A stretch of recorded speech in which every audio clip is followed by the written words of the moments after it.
Paul, listen to me. I don't even like dogs!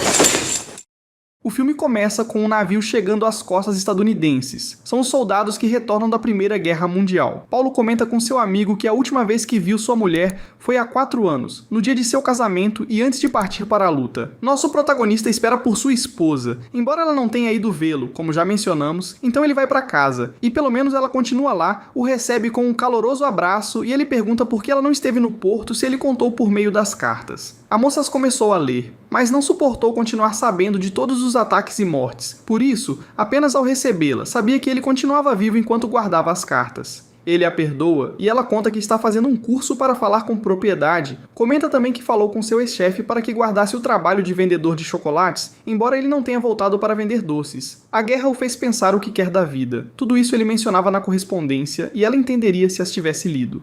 Ela o seduz como só uma mulher sabe fazer e pede que use o uniforme para vender muitos chocolates. Um dia ele se despede dando um beijo e vai em busca de novos negócios. No trem, conhece uma moça com quem se olham fixamente e por um movimento brusco termina em cima dela e inclusive confundem as passagens. A estranha se levanta e vomita sobre ele. Na cena seguinte, ele está lavando sua jaqueta e lhe pedem o bilhete, retorna a se sentar e vê de novo a bela dama. Pega no sono e não pode tirar de sua mente tudo o que viveu na guerra. Acorda e a mulher não está mais lá. Ela desce do trem para correr e poder alcançar o ônibus de Sacramento, dizem que ele cheira estranho. E coincidentemente, a senhorita está ali, quem não se desculpou porque estava dormindo. Comenta que está fazendo seu mestrado e que está indo para sua casa. É um vinhedo em Napa. Ele menciona que vai a Sacramento por negócios. Embora ela afirme que o trem ia até esse lugar, mas sua passagem não permitiu. É então que se dão conta que os confundiram quando se chocaram no caminho. Sobem 2 sujeitos de má aparência que começam a incomodar a moça, então o soldado se lança aos golpes para defendê-la e a condutora expulsa os 3. Ele começa a caminhar e mais adiante encontra a moça no meio da via.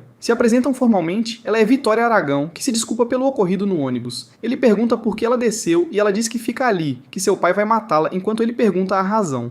Ela indica em uma carta onde seu professor diz que é um espírito livre, é quem a deixou grávida. O pai de Vitória sempre repetia que mataria quem desonrasse sua família. É por isso que tem tanto medo de retornar ao seu lar. Paulo se oferece para ir como seu esposo, se apresentar frente a eles e no dia seguinte explicar com uma carta que decidiu abandoná-la. Ela aceita e vão conversando sobre como era estar na guerra. Conta que enquanto ocorriam os tiroteios, pensava em que escrever para sua esposa, contar a vida que gostaria, uma casa pequena, crianças, cachorros e um melhor trabalho. Chegam ao lugar e parece uma pintura pendurada na parede, diz que o vinhedo se chama As Nuvens. Ele tira a caixa de chocolates e alguns vêm adornados com uns aros que utilizam como anéis de casamento. Nesse instante começam a atirar e se jogam ao chão. Alberto, seu pai, aparece e a moça o apresenta como seu esposo. Furioso, ele vai à casa contar a todos o que sua filha fez. Ela diz que não se casaram pela igreja. Sua mãe e sua avó a recebem carinhosamente, mas o senhor insiste que é um erro. Aparece Dom Pedro, que é o avô, a quem ela pede que detenha seu filho. Apesar de continuar alterado, ele pergunta ao que ele se dedica, ele menciona que é a vender chocolates. Todos se decepcionam e pedem ao adulto mais velho que diga algo por ser o chefe do lar, no entanto, ele dá as boas-vindas à sua feliz família. O velhinho guloso vai direto aos doces e fica encantado, enquanto o pai está desgostoso.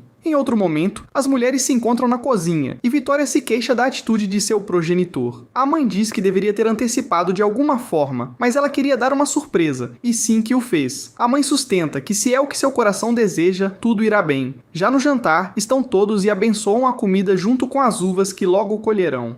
A mãe pergunta como se conheceram e eles se contradizem um pouco, enquanto o avô quer se engasgar com sal e a avó chama a sua atenção com apenas um olhar. O pai pergunta de onde ele vem de Molim. A mãe consulta sobre seus pais, mas ele diz ser órfão. Alberto está orgulhoso de que sua filha tem uma linha de ancestrais de mais de 500 anos das melhores famílias do México e acaba de se casar com um homem sem passado nem futuro. Ela o defende dizendo que sim, sabe o que quer para seu futuro: crianças, uma casa, um cachorro e um bom trabalho. Paulo já não suporta, agradece pela comida e se levanta da mesa. Ela o segue e conversam no pátio. Ele conta que, quando criança, seu desejo no orfanato era ter uma família assim, apesar de serem como são, já que é melhor que não ter ninguém. Só faltam 8 horas para ir embora, e afirmam que já passou a pior parte. A mãe lhes oferece sua cama para que passem supostamente sua noite de núpcias. É uma muito grande para que possam manobrar, diz que seu marido está muito irritado porque são uma família muito tradicional e custa a ele se adaptar ao mundo moderno, se despede dizendo que se amem sempre. Alberto está furioso porque primeiro ele tira sua filha e agora sua cama. Sua esposa ordena que vá desejar-lhes boa noite para que não acreditem que está irritado, embora sim ele esteja. O novo casal está conversando e, enquanto Vitória se troca, ele diz que deve haver alguém para ela, pois pensa que há alguém perfeito para cada pessoa.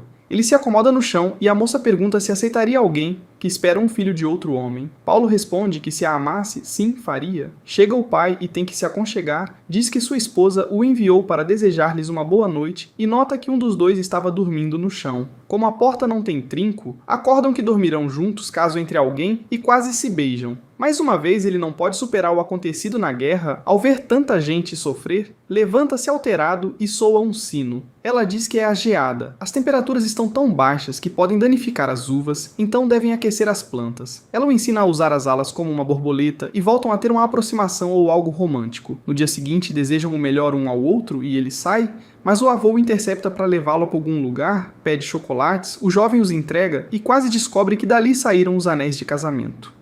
Dom Pedro o leva para ver uma raiz importante dos vinhedos, é a raiz de suas vidas, diz, e de agora em diante também é de Paulo, que já não será um órfão. Indica que ele ficará com sua família enquanto colhem as uvas, mas o jovem tem compromissos e não pode ficar. O avô sabia que não o faria, que na primeira oportunidade que tivesse, iria embora.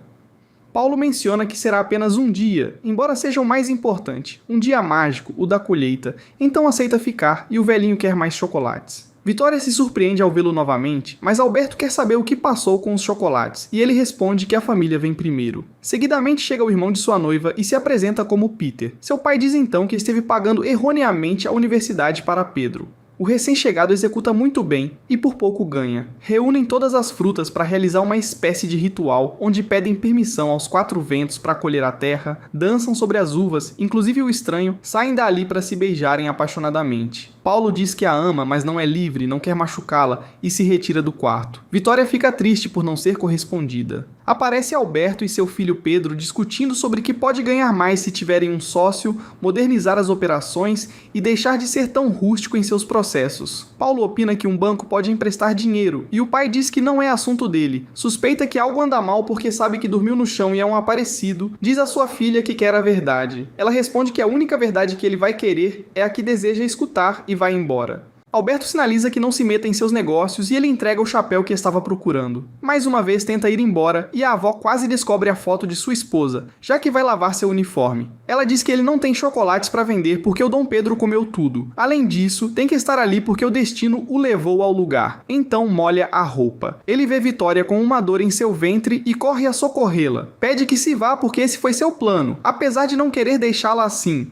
Ela se irrita porque ninguém pode ajudá-la, por isso vai embora e ele a segue, mas só encontra o pai que menciona que por casar com sua filha não quer dizer que lhe corresponda nada do que lhe pertence. O jovem indica que sua filha é uma pessoa especial e que não sabe por que ele não deixa sair seus sentimentos de amor, porque é tão egoísta com ela até o ponto de negar-lhe a felicidade. Alberto diz que trabalha muito duro todo o tempo para eles e que ama sua família. No entanto, Paulo expressa que tem que demonstrar esse amor, tudo isso enquanto Vitória escutava. Pega sua roupa molhada para ir embora e o avô o interrompe para convidá-lo a tomar uma taça. Conta que no dia seguinte irão à bênção do vinho. Bebem até ficar tarde e, com músicos incluídos, Dom Pedro faz com que ele leve uma serenata para Vitória. Todos na casa escutam a música. O avô comenta que a tradição é acender a luz do quarto para dar por aceitas as canções. O pai, ao escutar o detalhe, diz que parece que sim, ele a ama e que tem sido muito duro com ele. Paulo não recebe uma resposta imediata e sai do lugar com suas malas, embora ao longe veja que sim, a luz se acende. Essa que lhe dá a esperança de um possível amor, mas de todas as maneiras ele vai embora. No dia seguinte, estão na bênção dos frutos, onde também está Paulo com seu uniforme de soldado. O bispo canta e aprova o vinho. O casal se encontra, e ela menciona que adorou a serenata e brindam pelo que venha. Alberto apresenta ao sacerdote seu novo genro e convida todos a dar a mão de sua filha para que se casem perante os olhos do Todo-Poderoso. Ela diz que já não tem medo e que vai dizer a verdade. Ele entrega um presente para o bebê, é uma medalha por valor em batalha. Ela diz que ele é o homem mais honrado que já conheceu e dão um beijo. Depois disso, ela vai até sua família e lhes conta a verdade. Por fim, chega o dia em que ele vai embora e pede uma carona. Pergunta o que fazia pelo lugar e responde que caminhar nas nuvens É de onde vem o nome deste magnífico filme do ano de 95, pois assim se sentia Paulo ao ter uma família e uma mulher como Vitória, sentia-se como caminhar nas nuvens. Em outro momento, está o pai tomando uns tragos e se sente um pouco frustrado, enquanto o jovem soldado chega à sua casa e vê que a esposa tinha lido todas as suas cartas. Ela diz que querem coisas diferentes, que não vai funcionar. Uma das razões está atrás da cortina. Era o amante da moça que sai apressado e com medo de receber uma surra.